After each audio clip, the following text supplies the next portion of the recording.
What are the things that you choose to say no to, and are you willing to do it even when it costs you money? One of the themes of this year has been like the girl in the red dress. That's how Alex Hormozy says it. And it's, as you climb, you have things that grab your attention, right? Shiny object syndrome over there. You look at it, and before you know it, you're overdoing something else. This week has been the challenge of saying no to great things. So last week we were at Raise Fest. Had an amazing time there. We had the opportunity to join their mastermind. Now, we were in their mastermind last year, and the mastermind was good overall. Hunter runs a great program. There were good coaches in it. All of it was good, but we decided not to re-up. Why? We were sitting there talking. Nate and I were talking when he made the offer, and we had said beforehand, we're probably leaning away, but we'll see. And Nate said, in order for us to grow, we need to make room for more things. And that's kind of my theme, right? Like I work 10, 12, 14-hour days, and I love what I do. But I am at my best where I am creative and where I am talking with people. So I need creative time on a whiteboard. I need to talk with people one-on-one, and I need to be in front of people on a stage. That's where I'm best. And I tend to get in this loop where I have to do everything because I'm not either offloading it or because I pull in these shiny objects.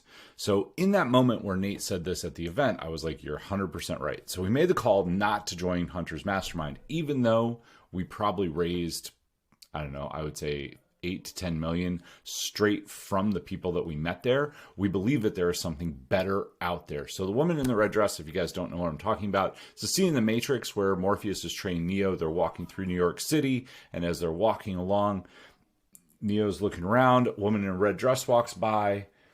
Morpheus says, "Hey, are you paying attention to me?" And Neo says, "Yeah." And he says, "Look back." And it's the agent with a gun pointed at his head. Well, that's what happens to a lot of us, right? But the thing is, as we get better at what we do, the woman in the red dress gets hotter and hotter and hotter. I'm having right now, this is another thing, people start reaching out for help with events, which is great. I love working on events. I've got 2 offers on the table right now at 10 and 20K to help build events. And I have to say no to those because I'm all in on fundraising.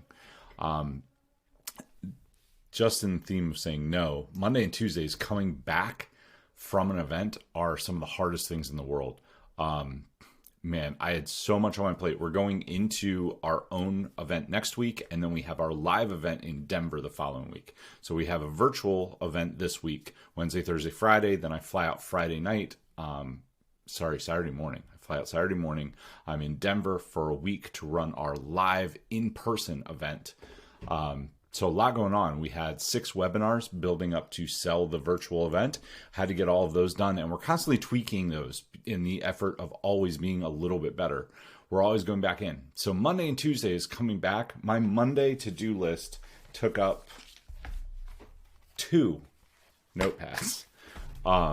Crazy, and I was getting really stressed on Tuesday, and this is just a sign as to what a great partner Nate is. Nate pulled me aside and he said, "Hey, you're really stressed. You don't need to be stressed. We are doing all the right things. What can I offload? Who do we need to hire somebody? How do we get you more time staying in your zone of genius?" And that got me to cross out a lot of things, try to delegate them, which is one of my themes for the year. So I have 3 themes for the year. These are kind of guiding principles. I know we went through this in a different video, but my guiding principles are growth over comfort. Always look for a way to grow, not a way to be comfortable. Number 2 is delegate over doing. These are on my phone. That's what I'm looking at right there. So delegate over doing. If I can delegate over doing, it gives me more of my time back so that I can focus on the thing that I need to. And then last but not least is always leave things better than you found it. I practice this all the time. If I'm renting an Airbnb, I try to find something I can fix in the Airbnb. If I'm leaving the house, I try to leave it better than when I came in, because then when I come back, it's going to be nice and clean. This week was definitely a challenge with that. Monday and Tuesday were so overwhelmed. I was getting like 4 hours of sleep, and I was really, really grumpy. But then Wednesday kind of hit a reset. Also, for those of you who don't know, I play poker on the side. It's kind of my relaxation, fun thing to go out. This week I had the biggest loss ever in a single day.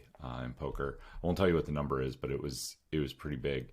And I play with money that is set aside out of a different account. I don't use my own spending money for it. It's called bankroll. And you play out of that so that you become immune to, like, you're not making decisions based on money, you're making the best decision possible. So I had to go back and look at those decisions. So there were 3 hands.